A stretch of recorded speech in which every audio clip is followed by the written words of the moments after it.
Assalamualaikum warahmatullahi wabarakatuh. Selamat malam para sahabat Lingser Wengi semua dimanapun Anda berada. Semoga para sahabat Lingser Wengi semua selalu diberi keberkahan dan selalu diberi rezeki yang lancar, berkah, dan dipermudah semua urusannya. Dan kepada sahabat yang baru masuk dan baru gabung dengan channel Lingser Wengi, kami ucapkan selamat bergabung dan selamat menikmati cerita mistis dari kami.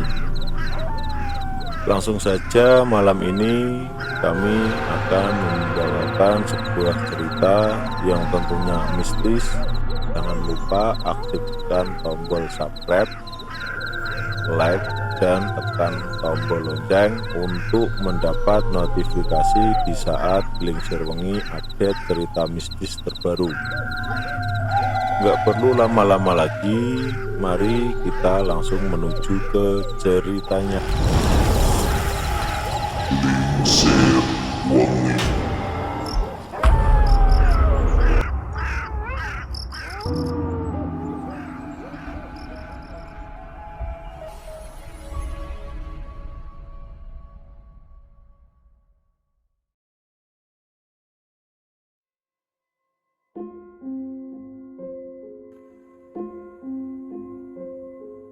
Kisah ini terjadi kisaran tahun 1998 sampai 1999 tentang seorang pemuda, sebut saja Parmin, yang diikuti dan diduga kuat dia juga disukai oleh sosok lelembut berwujud kuntilanak.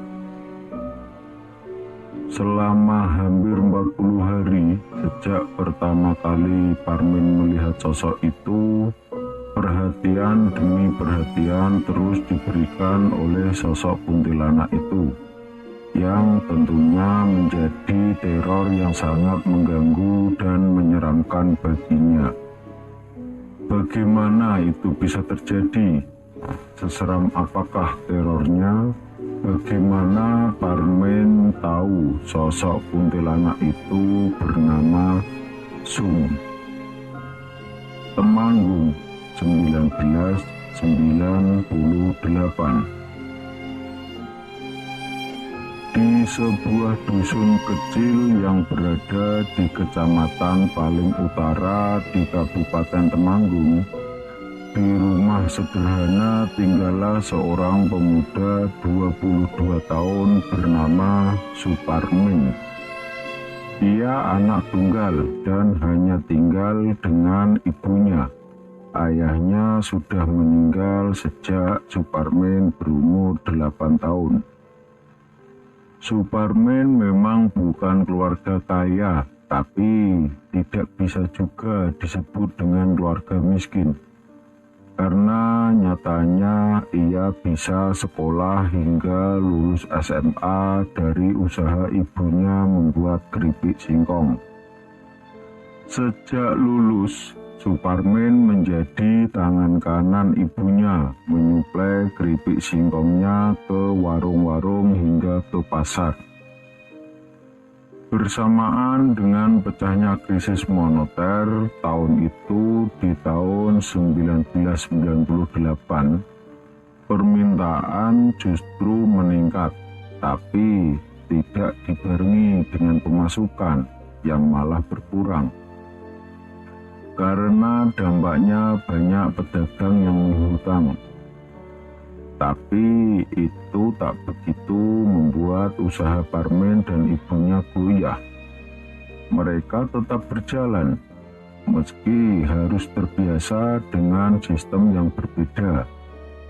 Setiap pagi dan sore, Suparmin mengantar pesanan di tempat yang berbeda-beda, dari pasar dan ke desa-desa. Dengan motor Honda CB 100, Suparmin dengan giat membantu ibunya menyuplai dan menagih uang ke setiap pelanggannya. Upahnya 12.000 per hari, itu sudah cukup baginya. Lagian itu kan upah bersih, karena bensin dan makan. Jelas Parmin ikut dengan ibunya. Ia sangat nyaman dan bahagia dengan pekerjaannya itu. Namun ia tak tahu bila suatu hari suatu hal yang akan terjadi.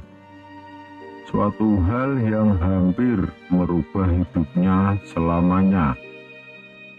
Di suatu siang, di rumahnya selepas Suparman dari pasar, ia yang tengah layeh-layeh di kursi ruang tamu dipanggil oleh ibunya.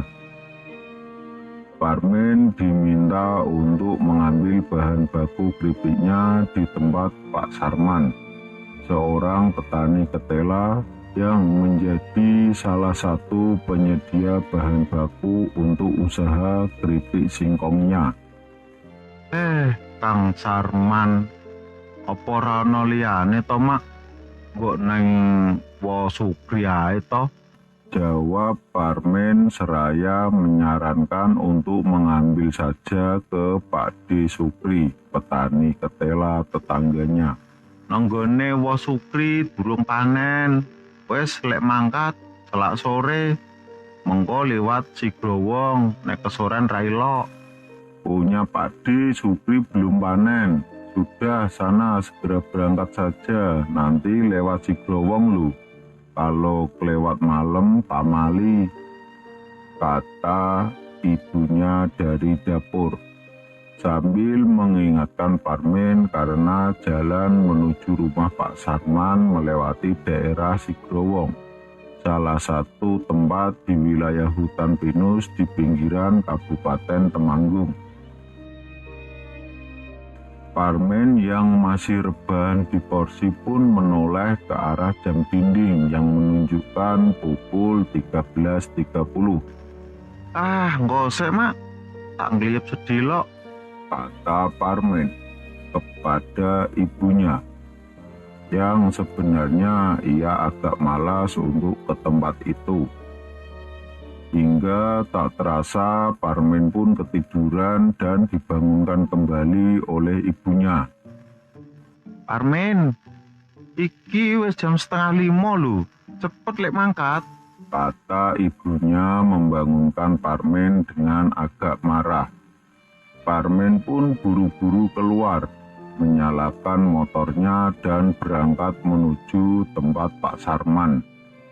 Tapi apesnya ban motor Parmen bocor.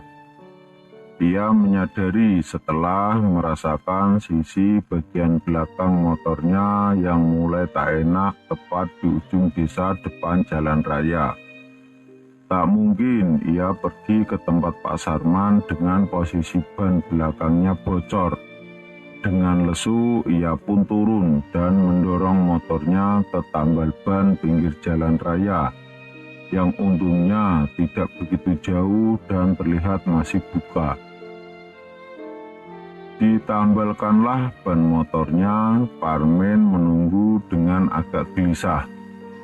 Wah, nanti lewat Sigrowong lagi, batin dalam hati.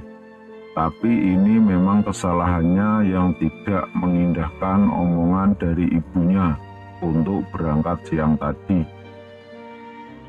Singkat waktu sekira 30 menit, kemudian ban motornya selesai ditambal.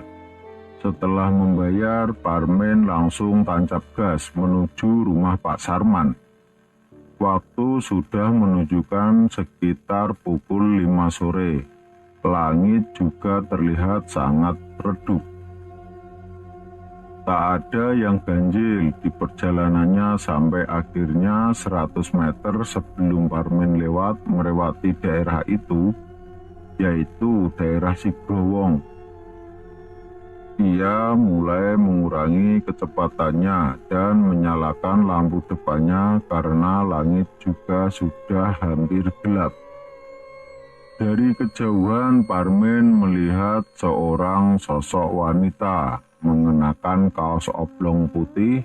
Wanita itu berjalan ke arah yang berlawanan dengan Parmen. Di sini Parmen tak berpikir macam-macam, karena ketika jarak mereka semakin dekat, Parmen melihat wanita itu membawa sabit di tangan kanannya dan tali di tangan kirinya. Wah, pencari rumput, pikir Parmen dalam hati. Kondisi jalan di situ memang agak rusak, jadi mau nggak mau Parmen semakin memelankan laju kendaraannya. Hingga akhirnya mereka atau Parmen dan wanita itu berada di jarak yang cukup dekat. Wanita muda nih, kata Parmen dalam hati. Mata mereka pun saling bertemu dan entah inisiatif dari mana, dengan tanpa curiga, Parmen pun melempar senyum kepada wanita itu. Seraya melajukan motornya dengan amat sangat pelan. Dan senyuman itu pun dibalas. Namun disinilah keadaan semua berbalik. Karena senyumnya diiringi dengan kucuran darah yang keluar dari mulut sang wanita itu. Melihat itu, Parmen pun langsung memalingkan pandangannya dan menancap gas. Astagfirullahaladzim, astagfirullahaladzim, astagfirullahaladzim. Itulah kata-kata yang terucap dari mulutnya sepanjang jalan. Sesekali Parmen menampar pipinya, berharap ini hanyalah mimpi. Sampai akhirnya, ia tiba di rumah Pak Sarman bersamaan dengan adzan maghrib yang berkumandang. Kok maghrib tondul? Kata Pak Sarman sambil menyuruh Parmen untuk masuk. Kang, mau nyong keturun. Jawab Parmen dengan sedikit terbata. Pak Sarman pun menyiapkan pesanan Parmen. Sementara di sini Parmen masih terlihat shock, namun ia mencoba untuk menenangkan diri. Satu karung penuh berisi ketela pun dibawa Pak Sarman dari dalam. Osek to, ojo kesusu, bar maghrib wae ndul, kata Pak Sarman seraya meletakkan karung itu di dekatnya. Di sini Parmen yang biasa supel pun hanya menganggukkan kepalanya. Dek ngopo to kok pucet ngono? Kira-kira bar nemoni apa kuwi mau? Kata Pak Sarman dalam hati yang sepertinya mempunyai intuisi yang tepat ketika melihat gelagat Parmen. Di sini akhirnya Parmen pun bercerita tentang apa yang baru saja ia alami. Nyong bar diweruhi demit, Kang, neng si growong. Nyong saiki rawani bali, kata Parmen sambil menjelaskan detail kejadian tadi. Lawang surup-surup kok lewat si growong, kata Pak Sarman sambil tertawa.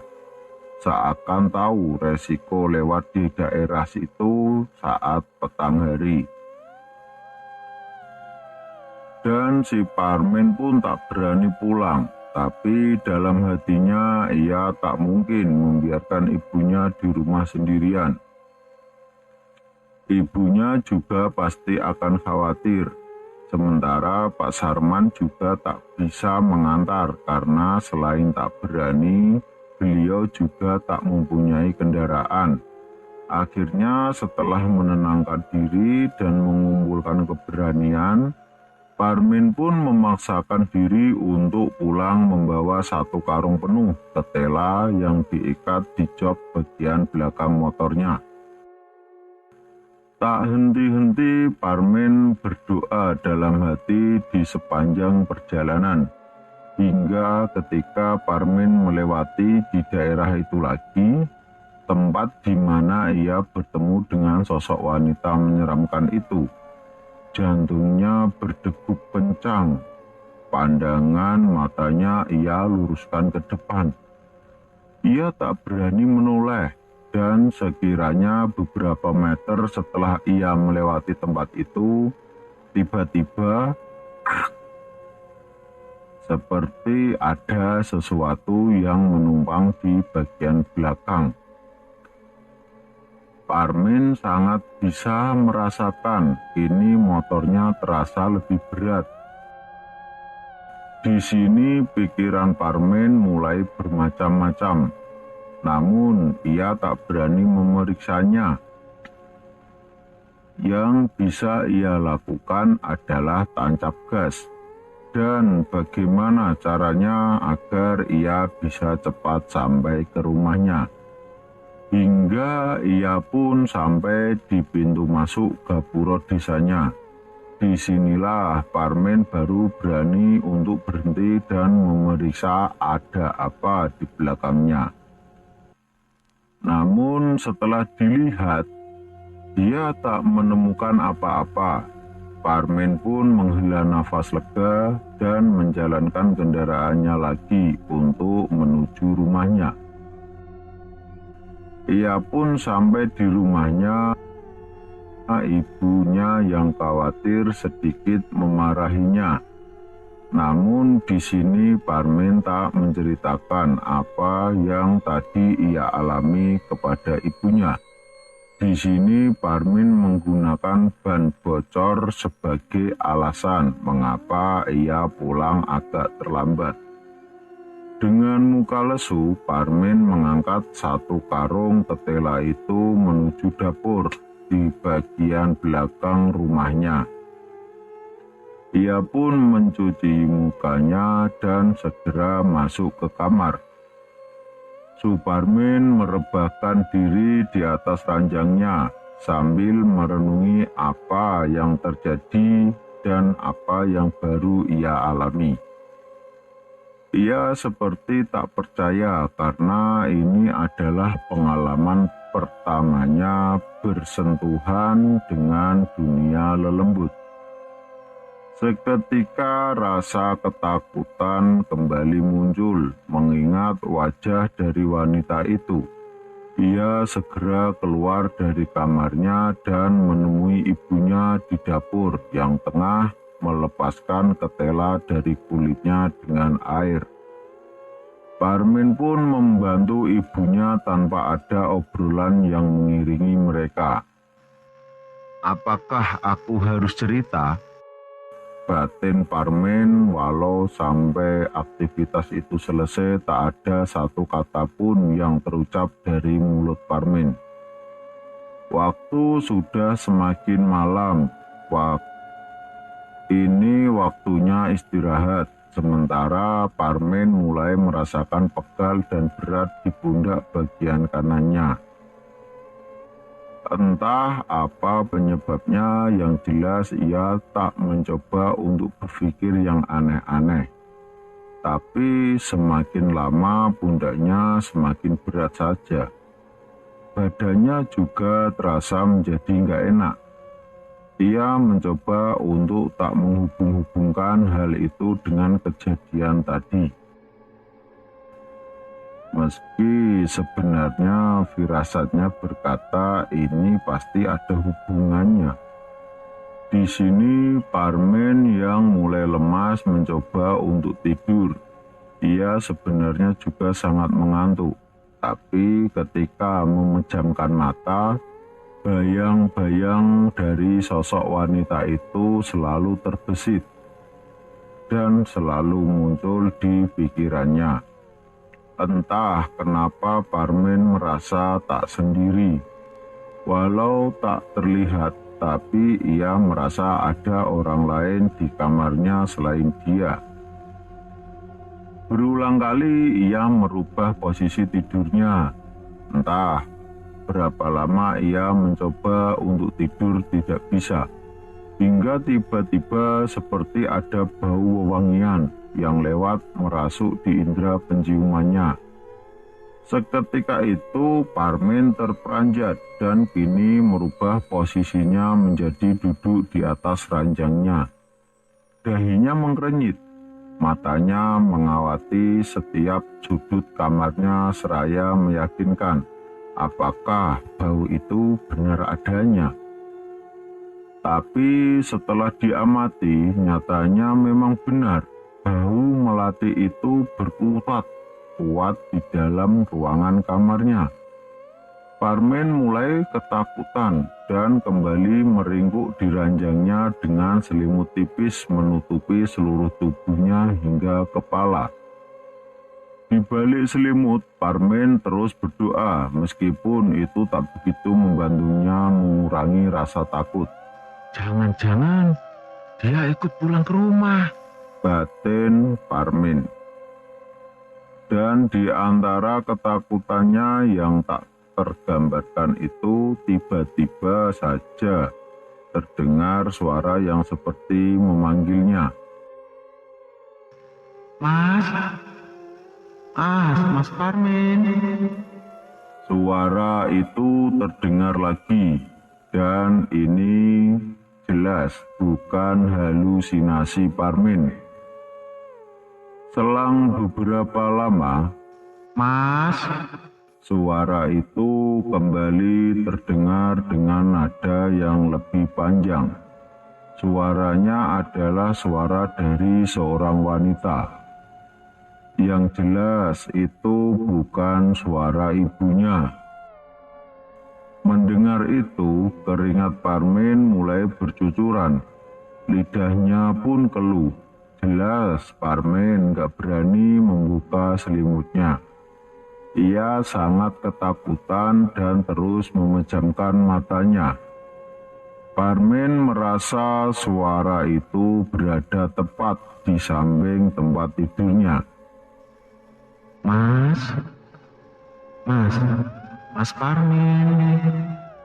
Lagi-lagi suara itu muncul. Dengan ketakutannya yang sudah berada di ujung, Parmen pun mencoba membuka matanya dengan perlahan meski itu masih berada di balik selimutnya. Suara itu memang tak terdengar lagi, namun dari balik selimut tipisnya, Parmen samar-samar seperti melihat bayangan yang berada tepat di depan wajah Parmen. Dengan tiba-tiba dan tanpa aba-aba, selimut Parmen terbuka sendiri, seperti ada yang menyeretnya. Set! Dan tepat di depan wajahnya, Parmen melihat wanita itu lagi. Ini wajah Parmen dan wajah sosok wanita itu saling berhadapan. Parmen semakin menangis melihat itu. Namun di sisi lain, ia juga tak mampu untuk memalingkan pandangannya. Sosok itu terus memandangi Parmen dengan senyuman kecil yang menyeramkan. Perlahan-lahan sosok itu semakin mendekatkan wajahnya ke wajah Parmen. Dan saat benar-benar dekat dan hampir bersentuh muka, sosok itu berkata kepada Parmen dengan nada berbisik. Kata-katanya tidak pernah Parmen lupakan seumur hidup. Sosok itu berkata, Aku sumirah Mas, isih kelingan karo aku tahora.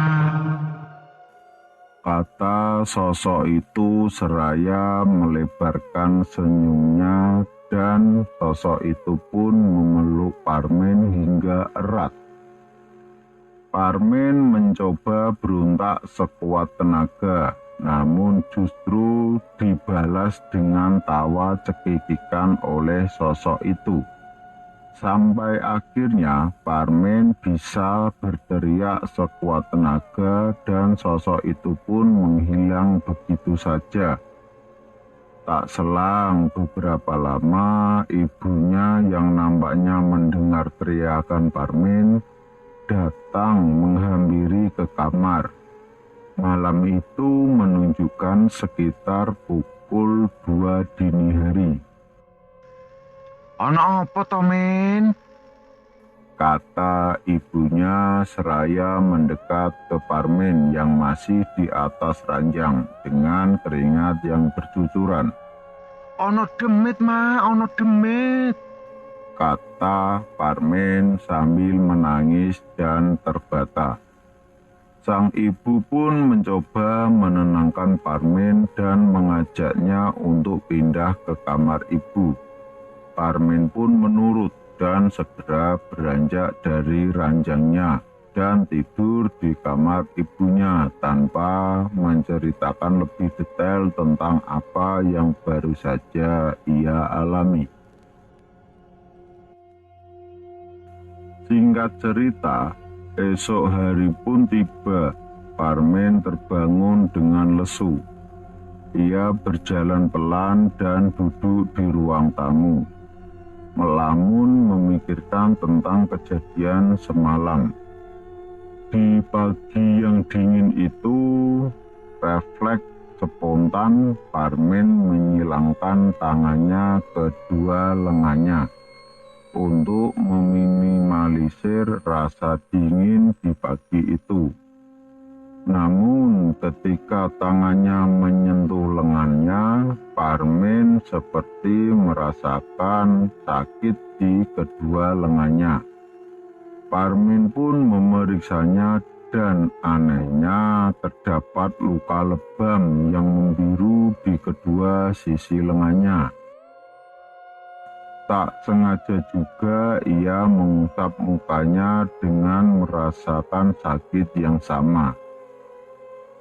Segera Parmen bercermin dan terdapat luka kecil di pelipisnya yang sama seperti di lengannya.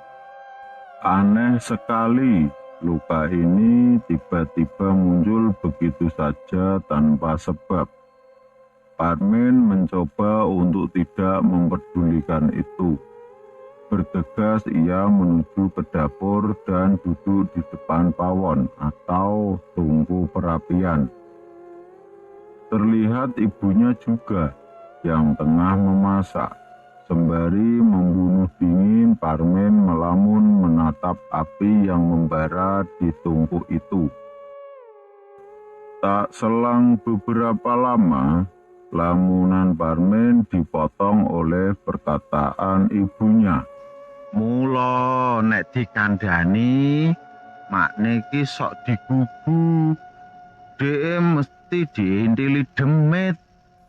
Kata sang ibu memecah lamunan si Parmen. Mau bengi makne weruh cah wedok ayu ning dhuwur lemari. Mesti kuwi sing melu dhek bali. Kata ibu menjelaskan. Jadi ternyata sang ibu ini mempunyai kelebihan untuk mudah melihat makhluk halus. Parmen dari dulu sebenarnya sudah mengetahui perihal kemampuan ibunya ini. Tapi karena dia tidak mempunyai bukti dan hanya sebatas omongan orang sekitar kalau ibunya ini saringan memedih, Parmen tidak begitu mempedulikannya. Sampai akhirnya kejadian semalamlah yang membuat Parmen menjadi percaya. Karena itu juga pengalaman pertamanya. Setane isih melu nyong Rama. Kata Parmen seraya mendekat ke ibunya. Sang ibu menatap Parmen dengan serius dan seperti melihat sesuatu di wajah Parmen. Ibunya langsung bertanya kepada Parmen. Demite merui nang sebelah ndi? Tanya ibunya. Ning sandingku, Mak. Ning dhuwur kasur. Jawab Parmen dengan rautnya yang agak panik. Sang ibu langsung menyeret Parmen ke kamarnya dan beliau memeriksa sprei di ranjang Parmen. Dan apa yang ibu temukan sungguh janggal, karena beliau menemukan helaian-helaian panjang rambut uban di atas kasur Parmen. Dan tak lama kemudian sang ibu langsung muntah-muntah. Entah apa yang sang ibu rasakan. Parmen terlihat memegangi ibunya dengan raut yang kebingungan. "Ana, undang kelek semo. Rak beres iki," kata ibunya menyuruh Parmen untuk memanggil pamannya yang kebetulan masih tinggal dalam satu dusun. Parmen pun bergegas ke rumah paman Semo dan menyuruhnya datang ke rumah. Terlihat kini paman Semo dan Parmen berjalan beriringan dengan Parmen yang berada beberapa langkah di depan. Namun tak selang beberapa lama, paman Semo seperti berlari dan memegang pundak si Parmen.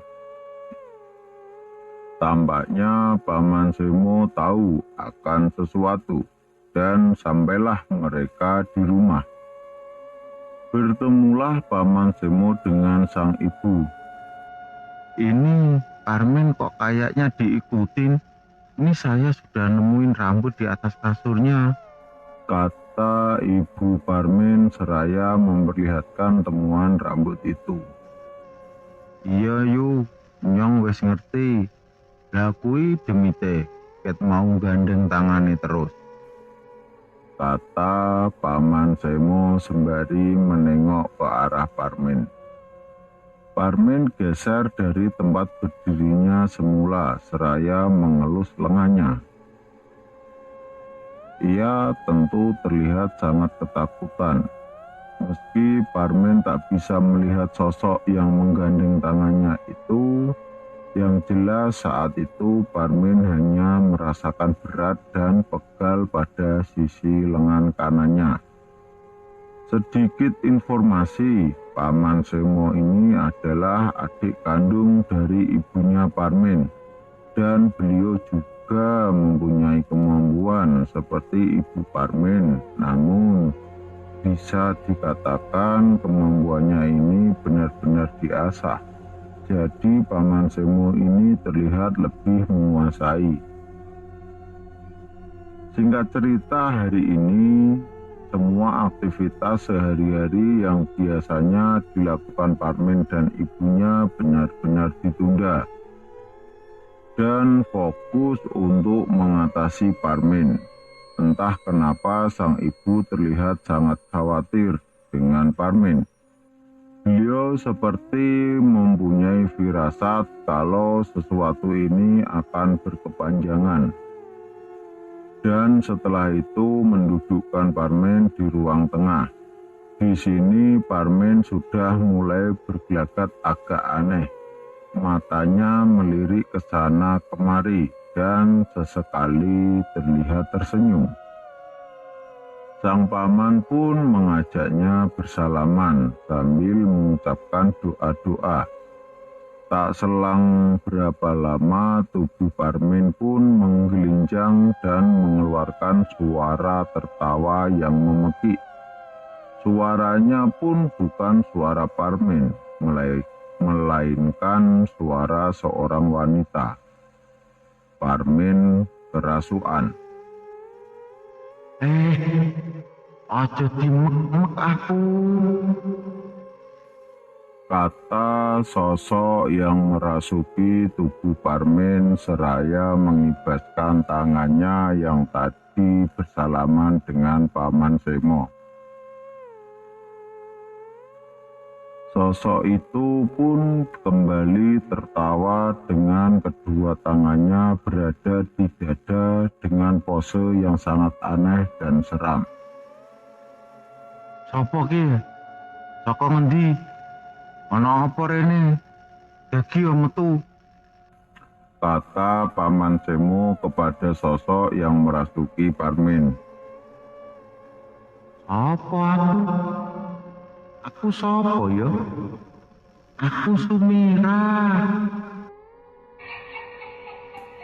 Jawab sosok yang merasuki Parmin itu dengan diiringi dengan ketawa yang mengerikan.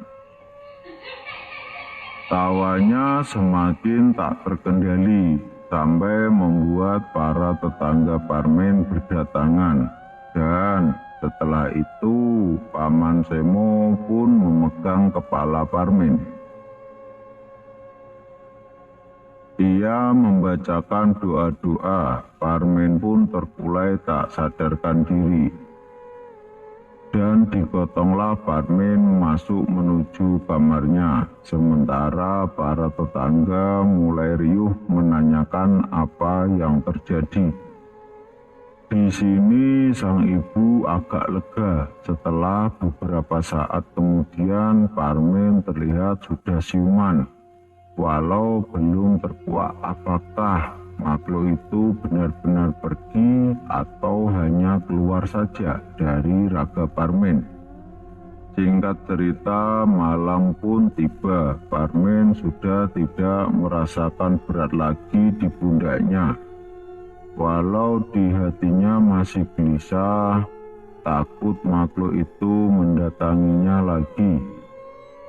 Ibunya ingin menemani Parmin di kamar, tapi ia tidak mau. Sebagai anak yang tidak manja, si Parmin menenangkan ibunya bahwa semua sudah baik-baik saja. Parmin pun beranjak untuk tidur dengan tasbih di genggamannya. Malam itu terasa sangat senyap dan aneh. Bahkan suara binatang-binatang malam pun seperti tak terdengar di telinga Parmin. Ia pun merasakan resah dan memutuskan untuk menyalakan radio. Berharap ini bisa sedikit membunuh rasa gelisahnya. Hingga tak terasa menit berganti jam, semua siaran telah berakhir. Namun Parmin masih terjaga. Waktu sudah menunjukkan pukul tepat 12 malam. Parmin mencoba untuk memejamkan matanya seraya berzikir dengan tasbihnya. Namun entah mengapa hatinya menjadi gusar. Pikirannya tentang sosok Sumirah tiba-tiba saja menguat. Ia mencoba merubah posisi tidurnya dengan memaksa matanya untuk terpejam. Dan tiba-tiba seperti ada yang mengetuk kaca jendelanya. Seketika itu ia terperanjat, menoleh ke kanan dan ke kiri. Ia segera memeriksa jendelanya dengan rasa penuh keraguan. Dengan tergesa dan tanpa aba-aba, Parmin membuka tirai jendelanya. Dahinya mengkerenyit, matanya memeriksa kegelapan di balik jendelanya. Terlihat samar-samar pohon trembesi yang daunnya bergoyang tertiup angin. Seketika bulu kuduknya merinding. Ia pun segera menutup tirainya kembali dan melompat ke tempat tidurnya. Dan kaca jendelanya pun diketuk lagi. Kali ini dengan lebih keras. Parmin kembali terperanjat. Namun ia enggan memeriksanya. Ia hanya memandangi jendelanya dan mengamati karena di balik tirainya yang tipis, ia samar-samar seperti melihat bayangan di luar jendela. Segera Parmin memalingkan pandangannya dan berzikir dengan kencang, dan kini pintu kamarnya perlahan terbuka. Parmin sigap membalikkan badannya. Ia benar-benar tak siap untuk melihatnya. Dan terdengar suara dengan nada berbisik. Mas, Mas, iki aku Sumirah, Mas. Parmen tentu gemetaran dan tak tahu harus berbuat apa. Yang ia bisa hanyalah terus berpikir seraya memejamkan matanya. Mas, Mas, Mas. Sosok itu berkata lagi, dan entah dorongan dari mana Parmen rasanya ingin membalikkan badan dan melihat sosok yang ada di belakangnya itu. Sampai akhirnya, seiring suara yang terus memanggilnya itu, Parmen sedikit terintimidasi, jengkel, dan membalikkan badannya tanpa aba-aba. Seraya berkata, "Allahu Akbar." Dan Parmen tidak melihat siapa-siapa di situ. Namun anehnya pintu kamarnya itu benar-benar terbuka. Berarti benar, tadi ada seseorang yang membuka dan masuk ke kamarnya. Parmen pun sedikit merasa kesal dengan gangguan ini dan berkata, Nek arek ngetok sisan. kata Parmen dengan jengkel menantang sosok yang mengganggunya itu. Ia pun kembali merebah di ranjangnya dengan rasa takut yang sebenarnya berusaha ia sembunyikan. Dan pintu kamarnya pun perlahan tertutup lagi dengan sendirinya. Diiringi angin kencang yang menerpa tubuh Parmen, ia meringkuk lagi di ranjang dan bersembunyi di balik selimutnya. Dan kejadian malam kemarin pun terulang kembali dengan lebih nyata. Mas, aku neng kene, Mas. Suara itu muncul lagi dan berlanjut dengan selimut Parmen yang terbuka dengan sendirinya. Mata Parmen terbelalak, tak siap melihat sosok Sumirah yang kini berdiri tersenyum di depannya. Lampu yang remang membuat wajah sosok itu nampak tidak jelas. Yang terlihat hanya bajunya yang putih lusuh dengan tangan yang mengadah ke depan seakan ingin memeluk Parmen. Ampun, ojo ya, ojo tenan, ampun.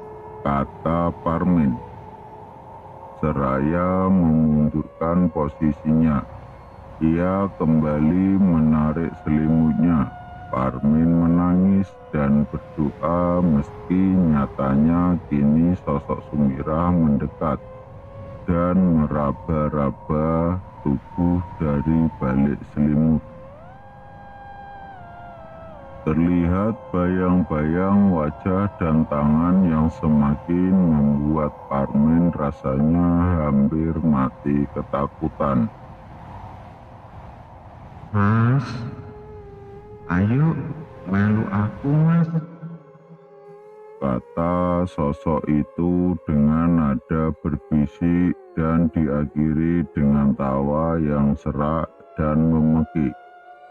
Parmen pun membuka selimutnya sambil berkata, Ojo ganggu Parmen Parmen. seraya membuka matanya dengan perlahan, dan sosok itu pun lenyap. Parmen segera beranjak dari tempat tidur dan menuju kamar ibunya.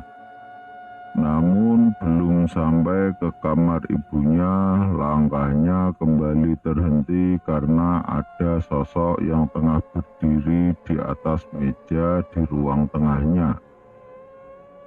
Kali ini wajahnya terlihat dengan jelas. Sosok itu tertawa, mengikik seraya berkata, "Rasa wedi to, Mas." Parmin pun di situ pandangannya menjadi gelap dan langsung tak sadarkan diri. Sampai ia terbangun keesokan harinya di tempat yang sama. Sang ibu terlihat keheranan mengapa Parmin tidur di lantai seperti itu. Tubuhnya panas, sepertinya ia mengalami demam. Parmin terlihat diam tak menjawab pertanyaan dari ibunya hingga ia dibawa masuk ke kamarnya lagi. Ibunya tentu khawatir dan memanggil adiknya kembali, yaitu Paman Semo. Setelah sang paman datang dan melihat keadaan Parmin, beliau pun berujar bahwa ini tidak baik-baik saja. Makhluk itu belum benar-benar pergi. Sang paman segera menyarankan kakaknya itu untuk memanggil Pak Kaum, sebutan untuk tokoh yang sering memimpin acara keagamaan di desa tersebut. Selain sebagai tokoh agama, beliau juga dikenal sebagai orang pintar yang cukup terkenal di daerah ini. Singkat cerita, datanglah Pak Kaum di rumah Parmin. Terlihat Parmin yang terbaring di atas ranjangnya. "Astagfirullahaladzim," kata Pak Kaum seraya mendekat ke ranjang Parmin. Dan beliau pun memegang jempol kaki Parmin sambil membaca doa. Seketika mata Parmin terbuka. Tubuhnya menggelijang memberontak seperti kesakitan. "Kurang ajar kabeh, rasa melu-melu urusanku. Bocah iki bojoku," kata Parmin yang sepertinya kembali kerasukan. Sapa sing nang raga iki? Tulung metuwa, alammu ora neng kene," kata Pak Kaum yang masih memegangi jempol kaki Parmin. "Ora iso, raga iki duwekku," kata sosok yang memasuki Parmin ini berteriak. Sementara kini Pak Kaum menyuruh Ibu Parmin dan Paman Semo untuk memegangi tubuh Parmin. "Metuwo," kata Pak Kaum yang kini memegang kepala Parmin. Ia mengerang kesakitan dan sosok yang merasuki Parmin pun keluar. Kini ia terlihat lemas untuk beberapa saat karena setelah itu Parmin langsung menangis memeluk ibu dan pamannya. Ia terlihat sangat bingung dan ketakutan.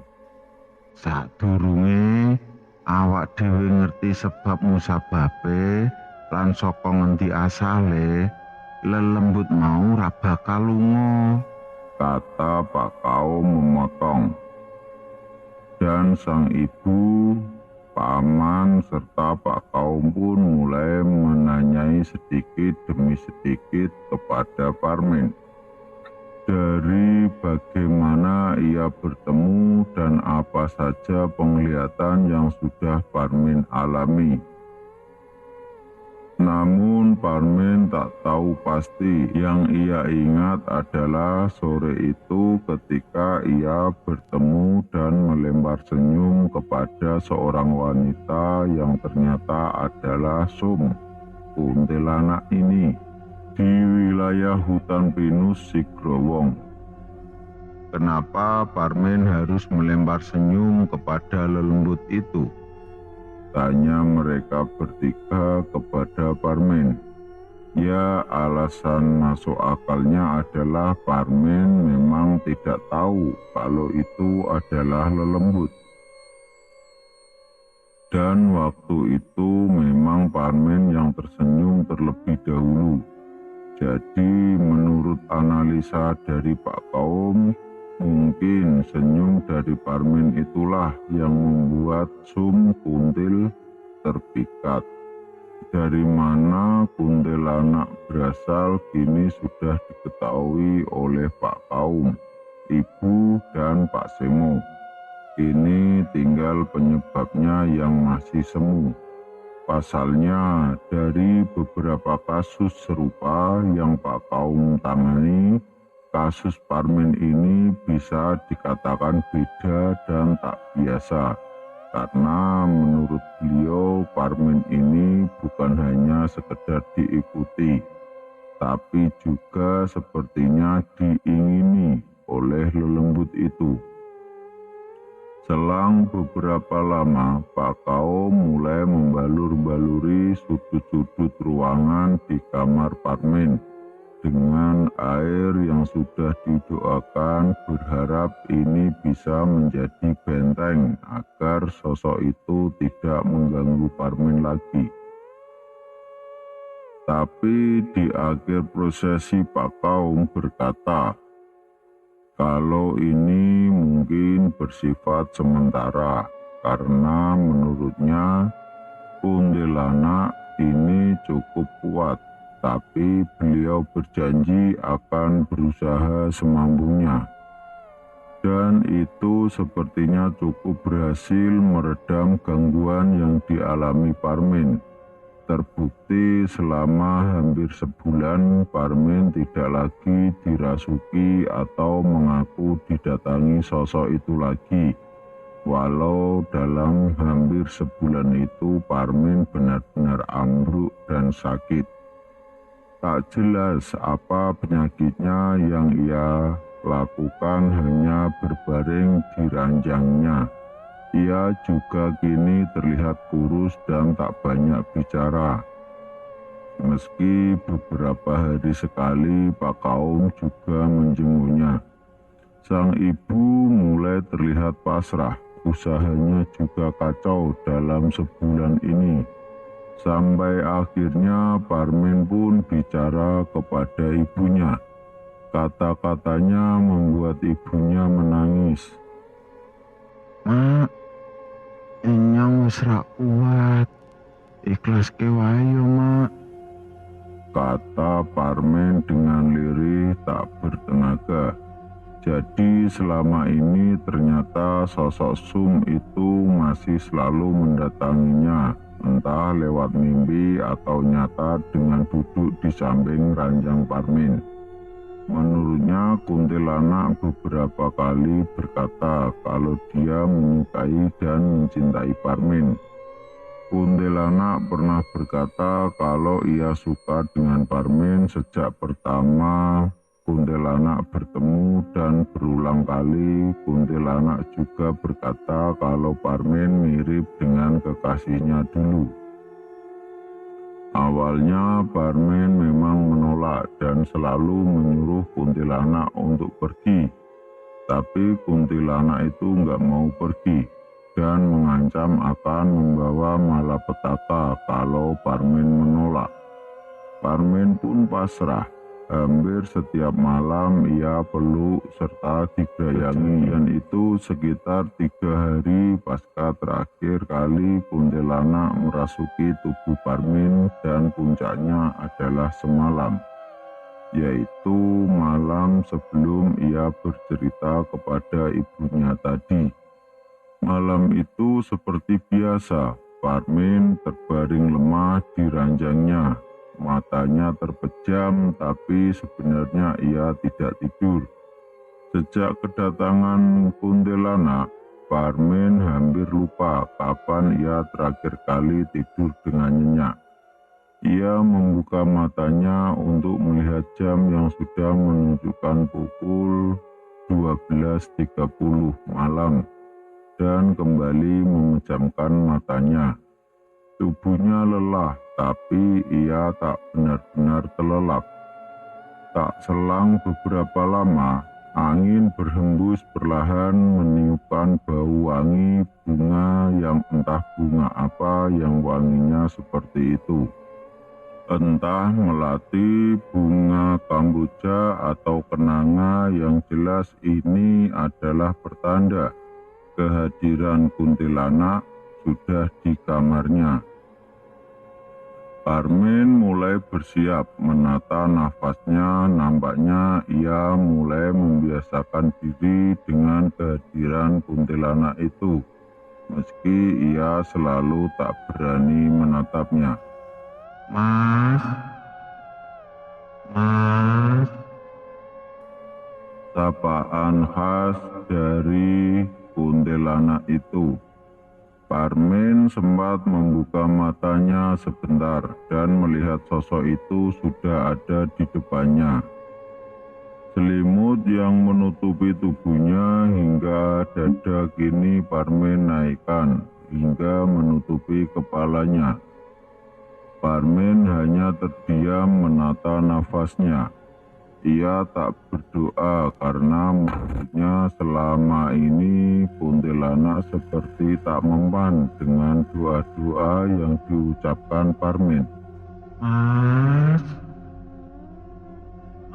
Parmin, Kata kuntilanak seraya membuka selimut Parmin dengan perlahan. Parmin terdiam dan tetap menutup matanya.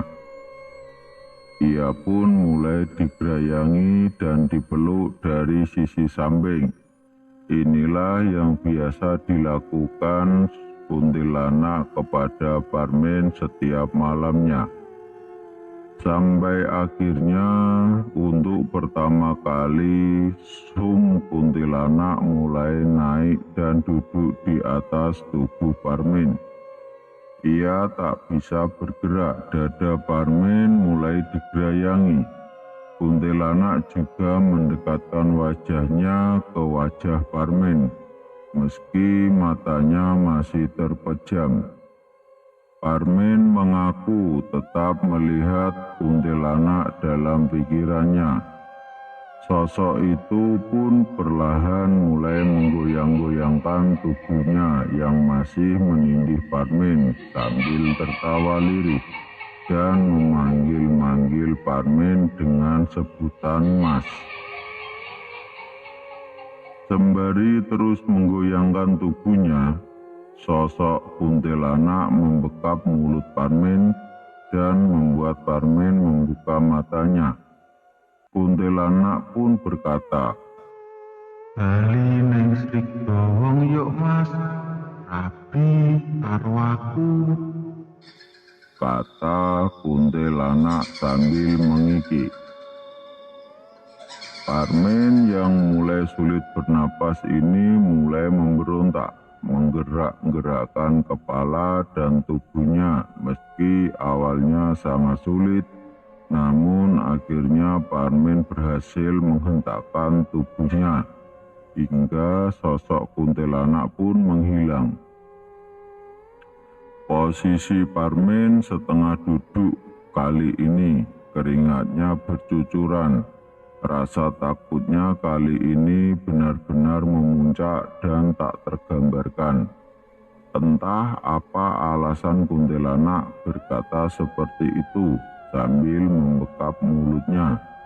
Yang jelas saat itu Parmin merasa kuntilanak ingin membunuhnya. Ia meraih tasbih yang sempat terjatuh di dekat kolong tempat tidurnya dan berzikir dengan sekujur tubuh yang gemetar. Parmin benar-benar tak tidur atau sekedar memejamkan matanya. Ia terus berzikir sembari menangis. Iso edan aku, nek iso diatur koyok ngene terus. Kata Parmin dalam hati. Parmin pun terjaga hingga keesokan harinya. Ia bercerita tentang semua ini. Ibunya mendengar itu tentu menangis dan meminta Parmin untuk tidak menyerah. Parmin adalah harta satu-satunya bagi ibunya. Akhirnya Pak Kaum dan Paman Semo pun dipanggil. Sesampainya di sana, sang ibu mulai menceritakan cerita Parmen tadi. Pak Semo dan Pak Kaum kaget keheranan. Ora main-main iki, Kata Pak Kaum dan sang paman. Jadi asumsi Pak Kaum tempo hari memang tidak meleset, bahwa Parmen tidak hanya diikuti, tapi juga diinginkan. Akan berbeda ceritanya jika malam itu Parmen tidak memberontak dan mengiyakan ajakan kuntilanak. Menurut Paman Semo dan Pak Kaum, ajakan menikah dari kuntilanak akan berimbas pada dua hal bila itu terjadi. 1. Jiwa Parmen akan dibawa ke alam lain dan Parmen berubah menjadi gila. Dan yang kedua, Parmen akan mati dan jiwanya muksa ke alam lain dan benar-benar menikah dengan kuntilanak. Untuk kasus ini, Pak Kaum dan sang paman lebih condong ke imbas yang kedua. Dilihat dari kuntilanak yang membekap mulut Parmen semalam. Bukan serta-merta sum kuntilanak yang membunuh dengan tangannya, tapi yang kuntilanak lakukan adalah membuat Parmen terpojok dan putus asa, lalu mengakhiri hidupnya sendiri atau bunuh diri. Terbukti dari awal mula Parmen membuka pembicaraan dengan ibunya dengan berkata, "Mak, enyong wis ra kuat, ikhlaske wae." Itu adalah salah satu wujud keputusan yang berhasil ditanamkan oleh kuntilanak.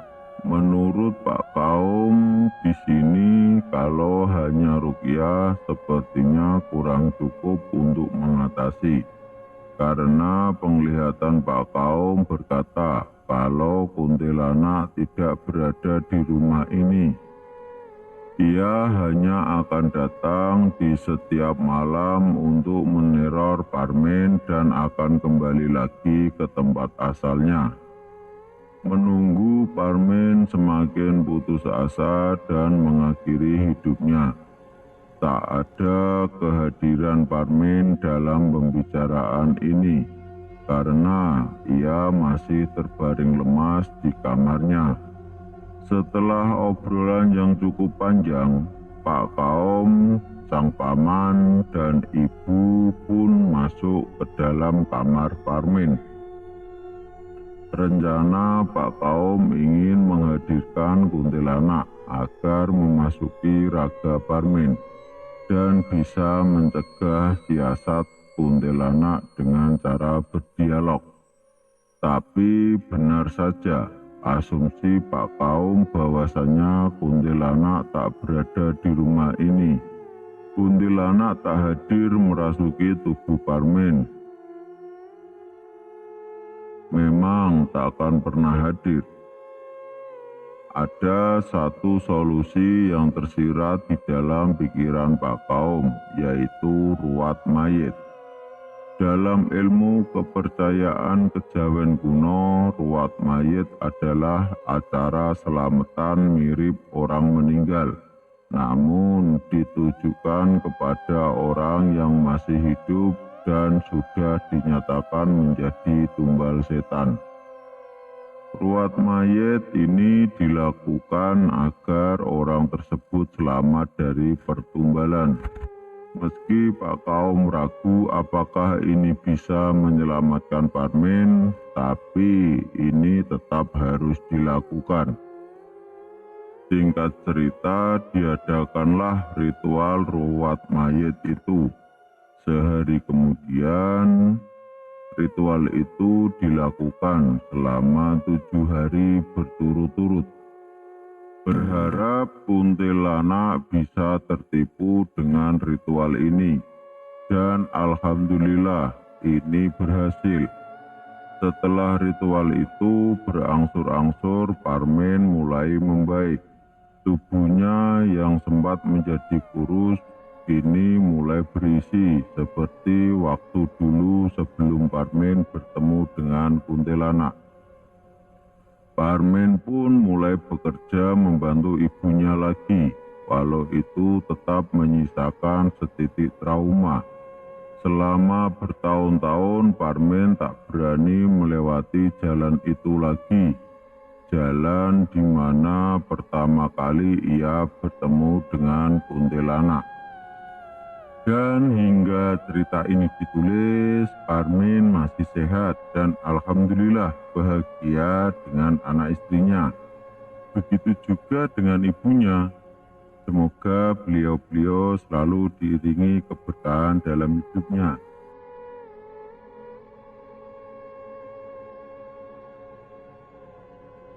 Sekian cerita dari kami Lingser Wengi. Jangan lupa like, subscribe agar kami semangat membagikan cerita mistis berikutnya.